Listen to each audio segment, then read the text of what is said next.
প্রায় ২ মাস আগে কলকাতা শহরের একটি বহুতল ভবনের বিলাসবহুল ফ্ল্যাট ভাড়া করেন বাংলাদেশি বংশোদ্ভূত যুক্তরাষ্ট্রের নাগরিক আক্তারুজ্জামান শাহীন, যিনি ঝিনাইদহ ৪ আসনের এমপি আনোয়ারুল আজিমের ঘনিষ্ঠজন। রাজধানীর গুলশান ও বসুন্ধরার আলাদা দুটি বাসায় এই সংসদ সদস্যকে হত্যার পরিকল্পনা করার পরই কলকাতায় এই বাসাটি ভাড়া নেওয়া হয়। এখানে যে মাস্টার মাইন্ড, তার বাসাটা হচ্ছে গুলশানের একটি বাসা, আরেকটি বাসা হচ্ছে বসুন্ধরা।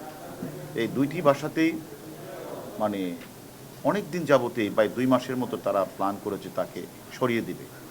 কিন্তু আপনারা জানেন তারা এই মানে যে আনোয়ারুল আজিম আনাকে হত্যার রাজনৈতিক এবং অর্থনৈতিক যে কারণেই থাকুক, হত্যা করার উদ্দেশ্যে তারা প্রথমত তারা বাংলাদেশের মাটিকে তারা ব্যবহার করতে চেয়েছিল। কিন্তু পরবর্তী পর্যায়ে বাংলাদেশ পুলিশের তথা ঢাকা মহানগর গোয়েন্দা সংস্থার তদন্ত সক্ষমতা এবং তাদের সফলতার কারণে এর আগেও অনেকগুলি হত্যাকাণ্ড সংঘটিত হয়েছে।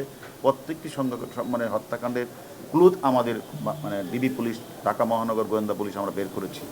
তারা সেটাকে তারা সাহস না পেয়ে তারা তখন বাহিরের মাটিতে তারা এটাকে প্ল্যানটা তারা করেছে এবং সে প্ল্যানের পার্ট হিসাবে প্রথমে তারা একটি বাসা ভাড়া নিয়ে সেখানে ২৫ তারিখ, এবং সে বাসা ভাড়া এগ্রিমেন্টে বলা আছে তারা সেখানে গিয়ে ৩০ তারিখ উঠবে এবং তারা সেই মোতাবেকই মাস্টার প্ল্যান যিনি করেছেন তাকে হত্যা করা তিনি এবং যিনি অপরাধটা হত্যাকাণ্ড সংগঠিত করবেন যিনি করবেন উনি এবং আরেকজন তাদেরই গার্লফ্রেন্ড, তারা ৩ জনে মিলে ৩০ তারিখ বাংলাদেশ থেকে তারা বিমান যুগে চলে যায় কলকাতা।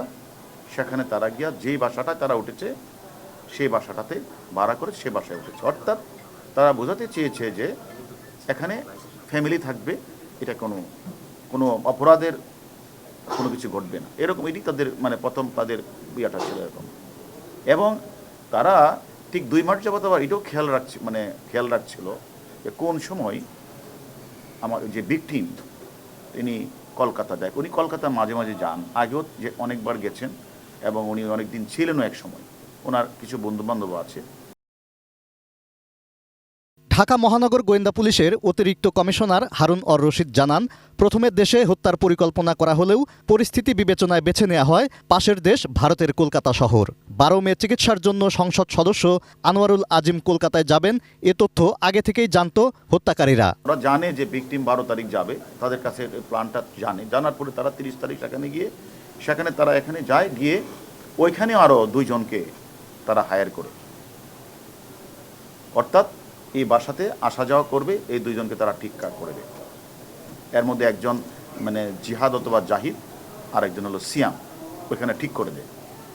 তারপরে উনি যে মাস্টার মাইন্ড, উনি সেখানে সব কিছু ঠিক করে কোন গাড়িটা ইউজ হবে, কাকে কত টাকা দিতে হবে, সেগুলি ঠিকঠাক করে কারা কারা থাকবে, এই অপরাধটা সংগঠিত সবাইকে ৫-৬ জনকে রেখে উনি আবার ১০ তারিখ উনি চলে আসছেন, বাংলাদেশে চলে আসছেন। এইদিকে আমাদের ভিকটিম উনি যখন গেলেন ১২ তারিখ গোপালের বাসায় ছিল, ১৩ তারিখ উনাকে তারা ওই যে চক্রটার সাথে সাক্ষাৎ, উনি বলেছে আমার একটি কাজ আছে, আমার বের হতে হবে। ১৩ তারিখ ওনাকে প্রথমে একটা সাদা গাড়িতে করে ফয়সাল নামে একজন ব্যক্তি তাকে একটা সাদা গাড়িতে রিসিভ করার পরে ওনাকে সেখান থেকে নিয়ে আর কত দূর গেলেই সেখানে যে মূল হত্যাকাণ্ডটা সংঘটিত করেছে উনি আর হচ্ছে আমাদের ভিকটিম আর ফয়সাল এই গাড়িতে উঠে, আর ইন্ডিয়ান একজন ড্রাইভার ছিল রাজা, সে বিষয়ে কিছুই জানে না, সে জাস্ট ক্যারিয়ার হিসেবে তাদেরকে নিয়ে ওই বাসায় যায়। ওই বাসায় যাওয়ার পরপরই আরেকজন ব্যক্তি আছে মুস্তাফিজ না, উনি ওই বাসায় ঢুকে গিয়ে এবং এরা ঢুকার পরে আর সেখানে মানে জিহাদ অথবা জাহিদ এবং সিয়াম তারা আগে ভিতরে ছিল। সেটা ১৩ তারিখ ২:৫১ তারা সবাই ঢুকেছে এবং আধা ঘন্টার মধ্যেই কিন্তু মানে এই নৃশংস বর্বরোচিত হত্যাকাণ্ডটি সংঘটিত হয়ে যায়। এবং তারা এই হত্যা সংঘটিত করার পরেই ঠিক আধা ঘন্টা বা ১ ঘন্টা পরেই এদের মধ্যে একজন যে সংগঠন করছে আবার বাইরে বের হয়ে যায়, গিয়ে সেখানে আবার ভিকটিমের মোবাইলটা তারা অন করে সেখানে কিছু কথাবার্তা করে, অর্থাৎ যে ডিভাইসটাকে তারা ভিন্ন খাতে করে ওকে বাইরে চলে, সেখান থেকে আবার ভিতরে আসে। ভিকটিমের মোবাইল থেকেই কোনো সময় দেখা গেছে গোপাল বিশ্বাসের কাছে একটা রিং দিয়েছে, কোনো সময় বাংলাদেশের একজনের কাছে রিং দিয়েছে, কোনো সময় বিহার থেকে রিং দিয়েছে, এবং কলকাতা যে নাম্বার থেকেও রিং দিয়েছে। এবং অর্থাৎ তারা বোঝাতে চেয়েছে যে ভিকটিম কিন্তু এখনও ঠিক আছে, এবং সে সর্বশেষ একটা মেসেজ পাঠিয়েছে মানে 18 তারিখের পরে। মেসেজটা ছিল এরকম যে আমি দিল্লি যাচ্ছি, আমি দিল্লির স্বরাষ্ট্রমন্ত্রী অমিত শাহের সাথে আমার সাক্ষাৎ হবে, এবং মাননীয় আমাদের দেশের প্রধানমন্ত্রী যাবে সেখানে তার মন্ত্রী পাওয়ার বিষয় নিয়ে কথা হবে। সেই মেসেজগুলি যখন আমরা পেলাম, আমার তখনই সন্দেহ হচ্ছিল যে এরা আসলে মানে অপরাধীরা অপরাধ করে ডিভাইসের মাধ্যমে তারা অপরাধ তদন্তকারী সংস্থাগুলিকে ভিন্ন খাতে নিয়ে যাওয়া, এবং তারা যখন তাদের নাম গন্ধ যেন না থাকে, নিশানা না থাকে, সেই কারণে কোনো সময় তারা এই মোবাইলটাকে তারা পাঠিয়ে দিয়েছে বেনাপুলের দিকে, কোনো সময় তারা মোবাইলটাকে পাঠিয়ে দিয়েছে মুজাফফরাবাদ, কোনো সময় তারা আবার মেসেজ দিয়েছে, আবার কোনো সময় ইয়ে থেকে ওই মানে পশ্চিমবঙ্গের মানে লাস্ট বর্ডার যেখানে আমাদের মানে বেনাপুলের কাছে তারা সেখানে যে মেসেজটা দিয়েছে আমাদের বাংলাদেশে তার যে এপিএস, তার পিএস এবং আরও অনেকের কাছে তারা মানে টেলিফোনটা করেছে। টোটাল উদ্দেশ্য ছিল একদিকে লাশটি গুম করা, অস্তিত্ব যেন কখনো না পাওয়া যায়, আরেকটা উদ্দেশ্য ছিল তদন্তকারীরা যেন কোনো ডিভাইস খুঁজে না পায়, ডিভাইসটা এমনভাবে করবে যেন তাকে অপরাধী ধরতে না পারে। আর অন্যদিকে আমাদের দেশের যে সকল অপরাধীরা বিদেশের মাটিকে অপরাধ আশ্রয়স্থল হিসেবে ব্যবহার করেছে, তারাও যেন ইন্ডিয়ান পুলিশের জন্য তাদের নজর যেন বাংলাদেশে না আসে। সব কিছু মিলিয়ে তারা এই কাজটা করেছে। সংসদ সদস্য আনোয়ারুল আজিমকে 13 মে দুপুরে আক্তারুজ্জামানের কলকাতার ভাড়া ফ্ল্যাটে নিয়ে হত্যা করে আমানুল্লাহ সহ কয়েকজন। এরপর মরদেহ গুম করতে আলাদা করা হয় হাড় মাংস, কয়েক ধাপে গুম করা হয় মরদেহের বিভিন্ন অংশ। এটা আমাদের সকলের জন্য অত্যন্ত একটা কঠিন বিষয় যে তাকে তারা মানে তাদের প্ল্যানটা ছিল এরকম যে তারা একদিকে তারা বিদেশের মাটিতে হত্যাকাণ্ড সংঘটিত করবে এবং লাশটাকে এমনভাবে গুম করা হবে যাতে কেউ কোনোদিন খুঁজে না পায়, যার কারণে তারা মানে বিভিন্ন পার্টে ভাগ করে ফেলেছে, অর্থাৎ হাড্ডির সাথে মাংসকে আলাদা করে ফেলেছে, এবং সেটা একটা সুটকেসে করে, গ্রে কালারের সুটকেসে করে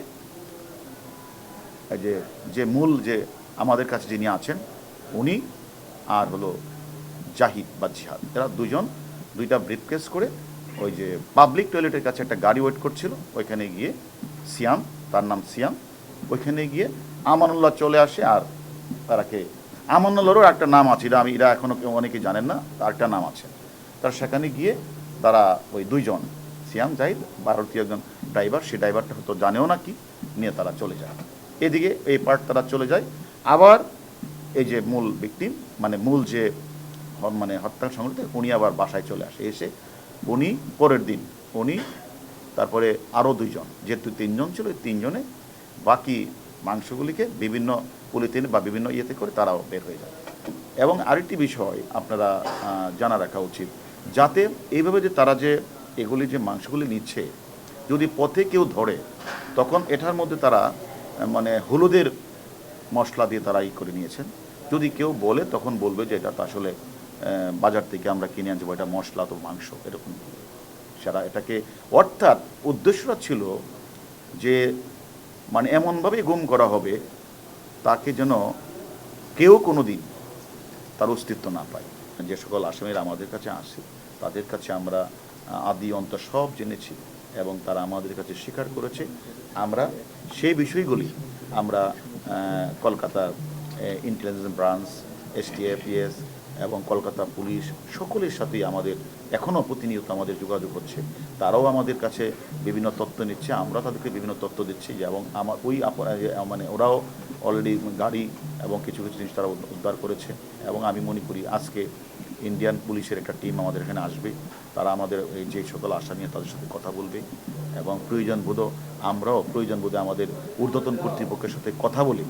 আমরা দরকার হলে ওইখানের ঘটনাস্থল আমরা পরিদর্শনে যাব, আমাদের ঊর্ধ্বতন কর্তৃপক্ষ অনুমতি দিলে আমরা সে কাজটিও করব। আমরা মনে করি যে বাংলাদেশের মাটিতে তারা কিন্তু অপরাধ করার সাহসটা পায়নি। তাদের যে পরিকল্পিত প্ল্যান, তারা যে গুলশানের যে বাসাটা তাদের এই প্ল্যানটা হয়েছিল, এটা হলো flat number 2B1, house number 17, road number 65, Gulshan 2।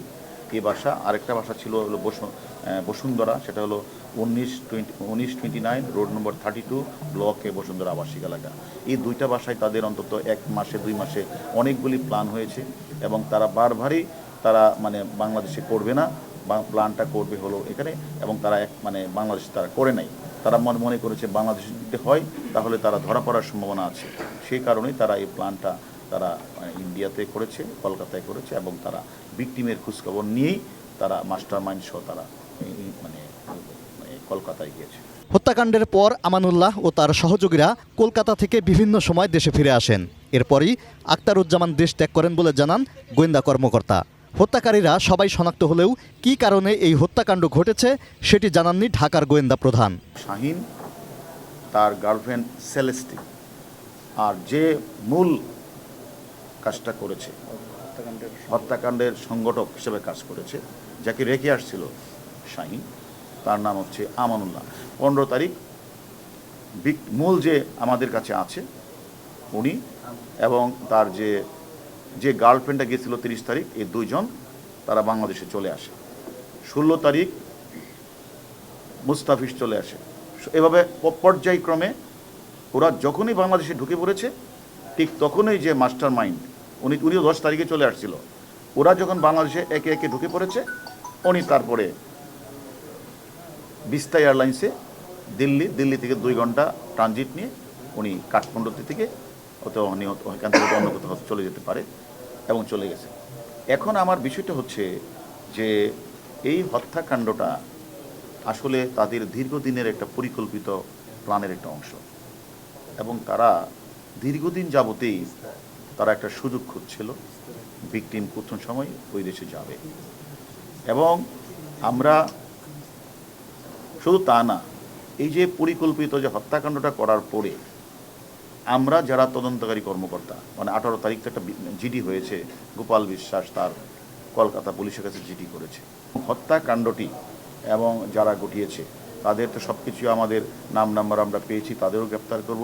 পাশাপাশি সেখানে আর্থিক কারণে বা রাজনৈতিক কারণে অথবা কোনো আধিপত্য বিস্তারকে ঘিরে কোনো ধরনের কারণে ঘটনাটি ঘটেছে কিনা সেটা আমরা তদন্তে বের হয়ে আসবে। পাশাপাশি আপনারা জানেন যে মূল যে মাস্টারমাইন্ড এবং যে আমাদের ভিকটিম, তারা কিন্তু পরস্পরের বন্ধু, তারা একসময় একসাথে খেলাধুলা করত।